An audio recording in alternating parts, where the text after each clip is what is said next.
level that stupid house to the ground.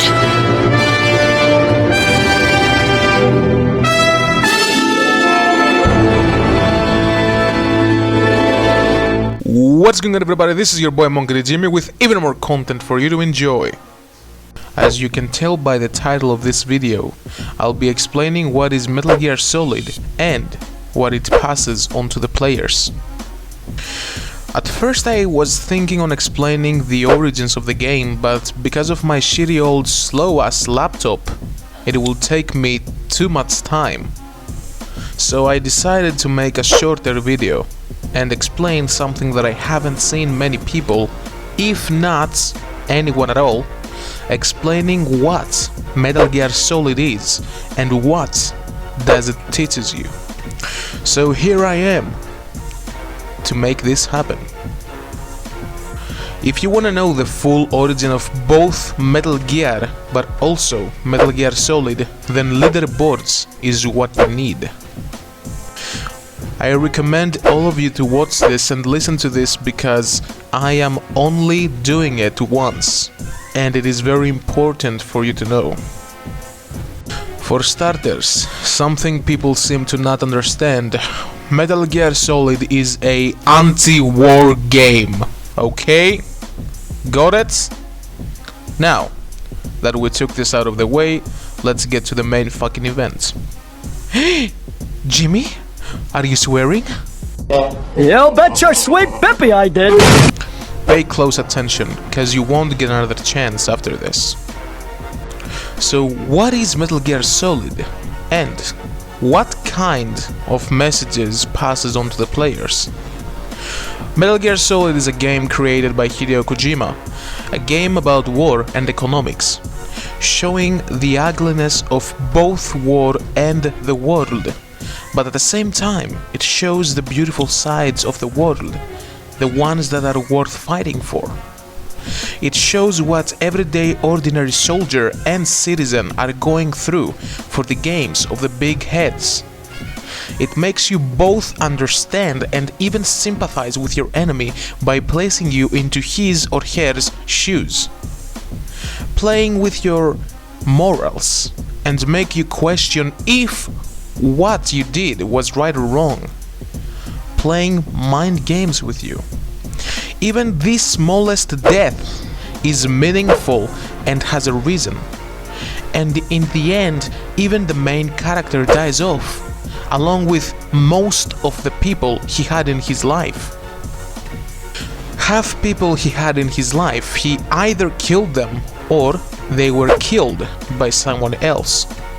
His entire life was a living hell, living with a trauma and a guilt for the rest of his life, having accelerating aging due to being a clone of Big Boss, being infected with fox dye, and be a threat to everyone. So basically, even you are also an enemy in some kind of way. And of course, many other things. That is what Metal Gear 1987 and Metal Gear Solid 1977 or 1998 is. It's funny, but when I was a kid, I couldn't understand these meanings. I was here just for the fun. But when I played it again as an adult, it left me mind-fucked. I remember I even called my buddy, who used to play the game as well, just to see if his reaction was the same as mine. He said that he didn't remember because it's been literal years since he last played it as a kid. So he had to replay Metal Gear Solid 4 and Metal Gear Solid 3, since he still had those two for his PlayStation 3. When I visited his house the other day for a coffee, I found his room door alongside with his PlayStation 3 opened, while he was looking outside his window. It was obvious that he had played the game, and when I asked him, he had the exact same expression as I had when I finished the games. In other words, he was mind-fucked. Oh man, his reaction was priceless. What I'm about to say is what I have said in my previous video as well. and it has to do with the boss's words towards Snake before she died. Now, we all have different opinions and our own perspectives, and mine is that I believe she didn't mean that he can't change the world. Of course he can. After all, the new generations are supposed to be the hope of the future. What she did meant by all this was that they won't let you. The people that you and me will never see. The people who are behind presidents and politicians. The people who are pulling the strings from behind. They have created a perfect world for their own, and they won't allow to anyone to take it away from them. And the reason I have come to realize this even more is when Big Boss said to Snake, "The only freedom we met was within the freedom they allowed us, trapped within those limits." When we realized that it was too late, but everything we did was helping Zero. In other words, it was on their advantage. It's so sad when you think about it. He couldn't understand it back then, cause he was young and ignorant. He wasted his entire life fighting instead of living like the boss told him to. I can even still remember when Snake said to Solid Snake that if he was in his shoes that day, he might hadn't done the same mistakes he did. Ever since he pulled the trigger, he was already dead. Not because he just became the big boss and the Joy was dead, but because it was like a part of him died back there. He was raised by Joy. He lived with Joy. And he ended up killing the woman who raised him. The woman who called mother. That is why he died back then. A part of him never left. It just stood there with her.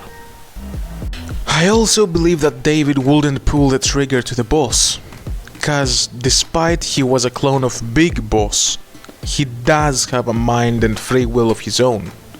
He made different choices. So my conclusion to this, and I can actually kinda relate to that, is that do not waste your life fighting on a already lost war. Unless, if magically, the entire world decided to go rogue. But the possibility of that is way too low. But even then, what would happen? What would be the result if that happened? Another question is that, what is better? Living in a government that watches your every step and everything we know from Metal Gear Solid, but also from real life experiences? Or chaos? And my conclusion to this as well is that neither of these. In a government there is no free speech. That is the most bullshit I have ever heard. Everything is for a cover and game. If there is something, you will be forced to obey it. There is no free speech. No free will. And if you think your vote and your words have any meaning or have any effect to the government or to the system, you are just fooling yourself. In a chaos it's even worse, cause there is no one to place rules and to stop someone from doing what he's doing. That is why my conclusion to that as well is just live a normal, happy life. The way you want it, with the people that makes you happy and you care about. Whatever we do, we as humans, we are monsters, and sadly violence is in our nature. However, we can also create life, bring love, care for one another. These are one of the good sides of humans. Final conclusion to that as well: fight for what you believe in. There is also something else I want to say about this right now, and that is, every person has created his or hers own illusion / fantasy. A bubble if you may prefer calling it that way. A bubble that if you or me break it, those people will go crazy and attack you. Because each person can handle things differently. And there are many alive examples out there for anyone with a curious mind. In any way, people need those bubbles though, and it's a good thing to have them. Well, not losing track of reality, but it's good to keep our calmness. Metal Gear might be just a game, a fictional game, but it comes closer to our reality than anything else. Well, not saying we're gonna fight some big ass Metal Gears or some sort of shit, but you get the point. This is also why I can't take people seriously who say games like Final Fantasy VII are grounded and realistic, but I will talk about that in my next video, which will be about Final Fantasy VII and why it has let me down so much, alongside why I hate the fandom of Final Fantasy VII. In any case, there is no need for you to like or subscribe, although it's very appreciated. My deepest love to all of you out there. And I will see you all on my... Nope! I broke up with my ex-girl. Here's a number. What's that shit say?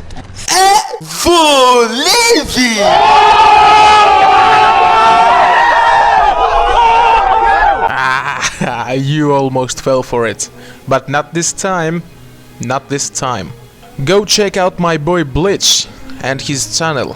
He creates a very good content about Final Fantasy games, and he is a huge Final Fantasy VII fan.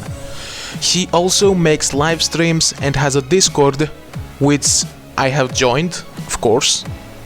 So be a good pirate and check him out. I'm at his Discord right now, and in his live streams as well, so we can all chill the fuck out. That being said, I will see you all on my next pirate adventure. This is Monkey D. Jimmy, and I'm out. See ya, guys.